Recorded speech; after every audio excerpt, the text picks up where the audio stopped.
Everyone, and welcome back to the channel. My name is James, and last night I was able to see the new David Gordon Green Blumhouse collaboration, The Exorcist Believer. Now, I have not been on the channel for about 2 months now. School has gotten way out of hand. I do a lot of sports, and that's just gotten in my way. But I'm back to talk about The Exorcist Believer, and here are my thoughts. So if you don't know what The Exorcist Believer is, it's a legacy sequel in the vein of Scream 2022 and Halloween 2018, and it's a legacy sequel to the original classic from 1973, The Exorcist. It brings back Ellen Burstyn, who reprises her role as Chris McNeil, and instead of one girl this time being possessed, it is two girls.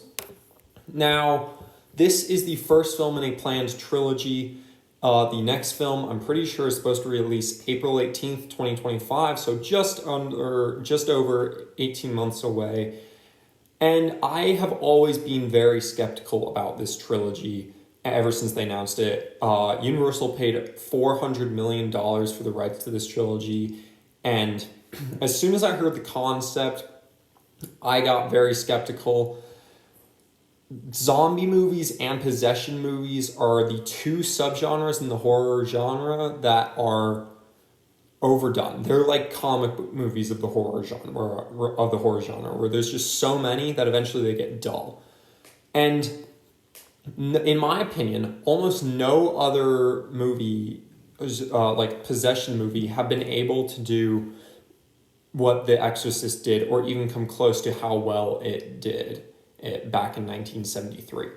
And so once I saw the first trailers, I went to CinemaCon and I got to see the first trailer there, and I thought it looked completely generic, and then it just didn't look like this was the best way to go for this franchise, taking what worked well for Halloween, which is the legacy kind of angle at it, where you bring back a legacy character. Didn't seem like it was going to work for this film. And after seeing it, I can say I was mostly correct on that. Before I give you my thoughts and opinions on The Exorcist Believer, please let me know your thoughts and opinions on this film down below in the comment section.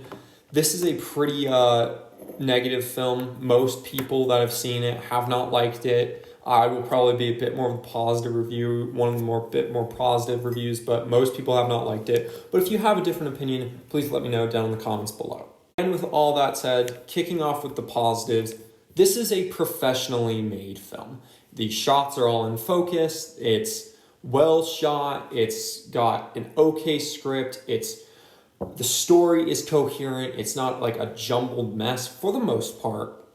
There are characters there's no real characters that are terrible. It's a professionally made film that is well shot. It's actually quite well shot.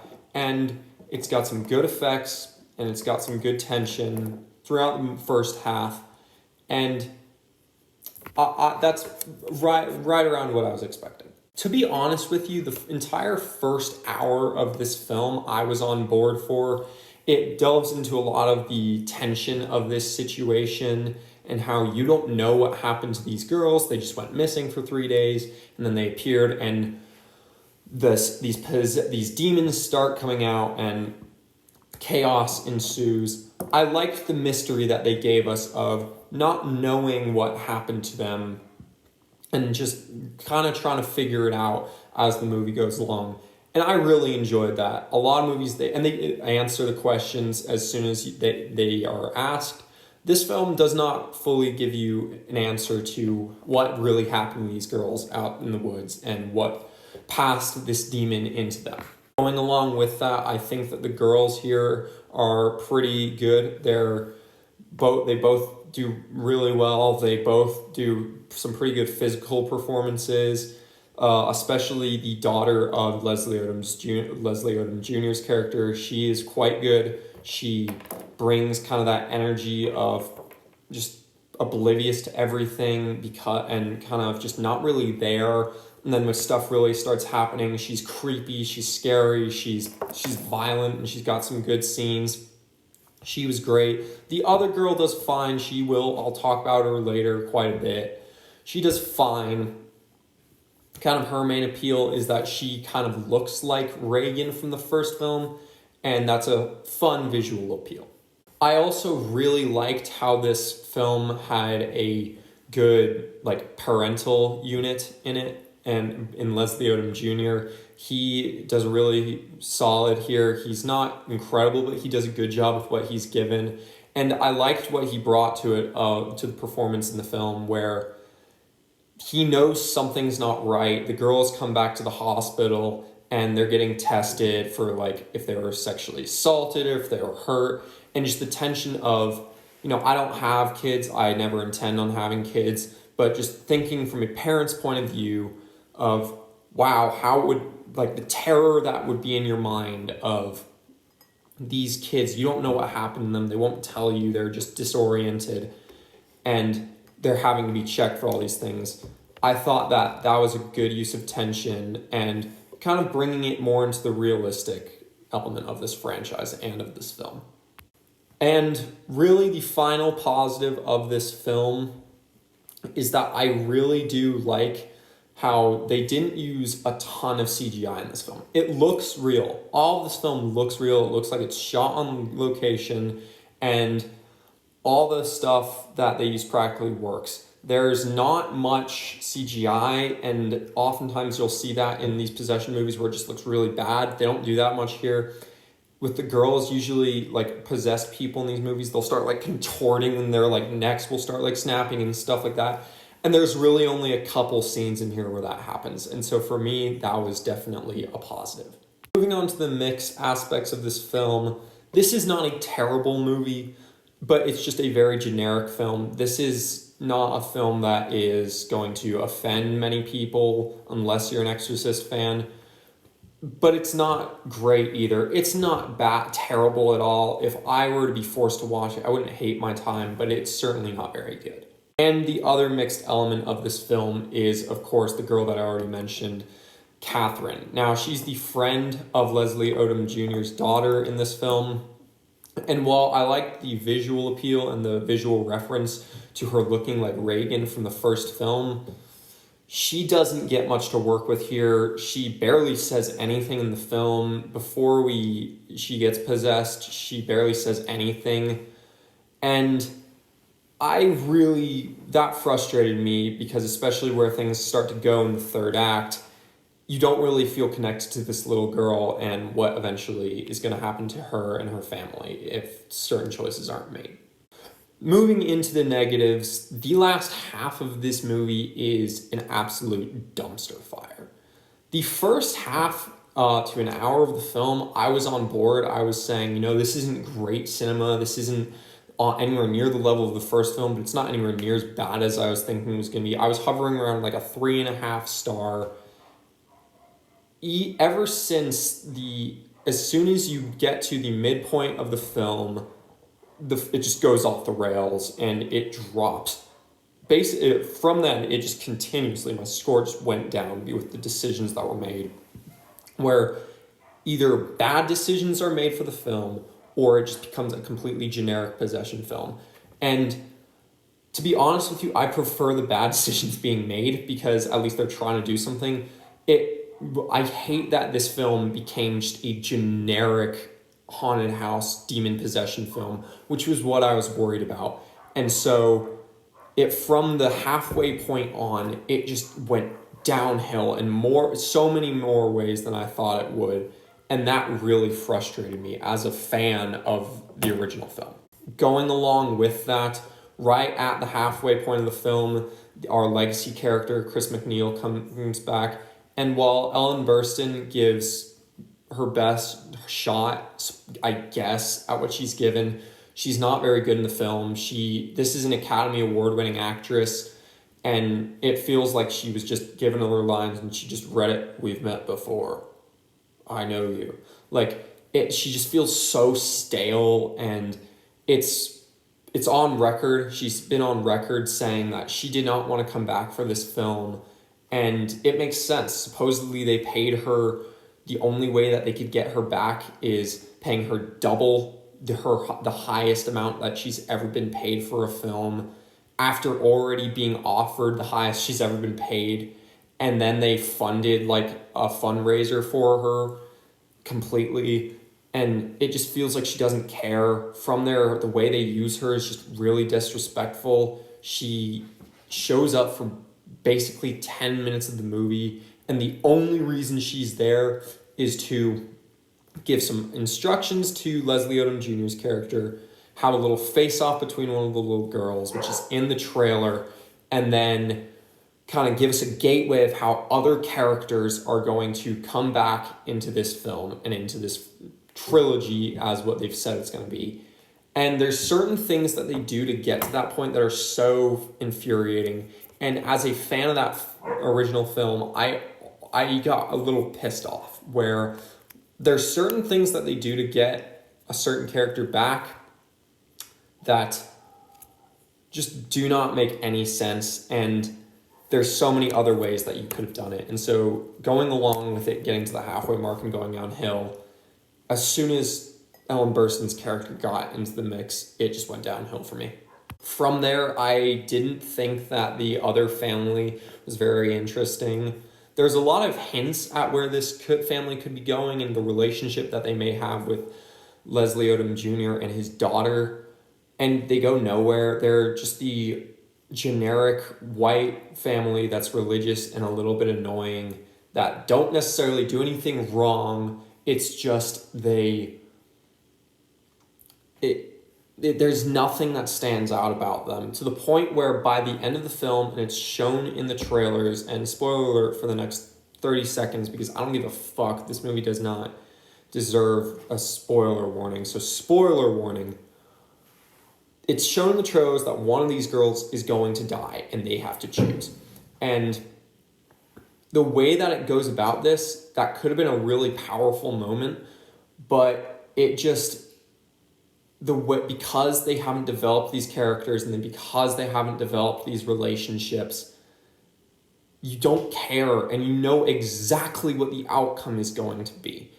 And that was infuriating, where you have this view where there could have been an interesting look at how this religious family might have the upper hand because they're religious, but they don't do that. And so this film was just so frustrating for that reason, because along with their daughter, who you don't care about their family, and they make some idiotic decisions in this film that make absolutely no sense. The one of the first scenes that Chris McNeil's in it, there's just stuff all over the house. It's like completely wrecked, and they're just sitting there, just like, okay. Like, from there in the third act, they make some pretty dumb decisions. They were one of the worst parts of the movie for me. I also really didn't think how this film resolved itself was very well done. I don't like, they do this thing where how they defeat the demon is friendship, where they come together and it's basically friendship. And there's a certain shot in the movie where this group of characters, they come in and they're in this church, and they're all like, as they stand there, and I swear they were going to play the Avengers music. Like, it's so baffling. It's like, and I'm not trying to be mean, but it was, as I thought of it, it's like, it's the Avengers for religious people and for Catholics or Christians. It was so funny. And it just was so weird.